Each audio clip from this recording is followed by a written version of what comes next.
အားလုံးပဲမင်္ဂလာပါမနေ့ကနေရတစ်ရှစ်ချိန်ပြတစ်ထွက်သွားပါတယ်ဒီမှာအကွက်လည်းမိသွားပါတယ်ဒီလေးပေါ့နော်အောက်ကတော့တကူတော့ပြေးလိုက်တာနော်ဒီနေ့အတွက်ဒီနေ့29ရက်နေ့ရက်2လ2026မနေ့ညအတွက်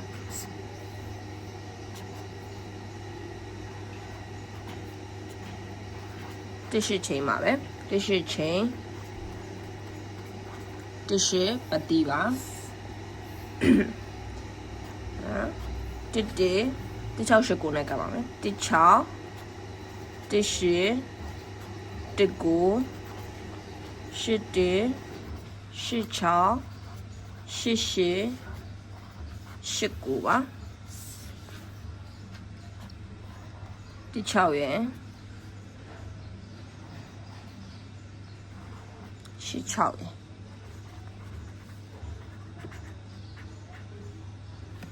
没有吧？ဒီနေ့တော့ပါဒီ3ခွန်နဲ့30ဒီနေ့တရက်တော့ထည့်ထိုးပေးပါ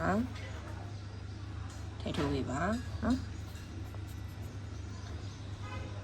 ဒါဒီနေ့တော့ပါအားလုံးပဲဒီနေ့လည်းပေါက်ကြပါစေ channel လေးကို like and subscribe လုပ်ပြီးတော့ share ပေးကြပါဦးကျေးဇူးတင်ပါတယ်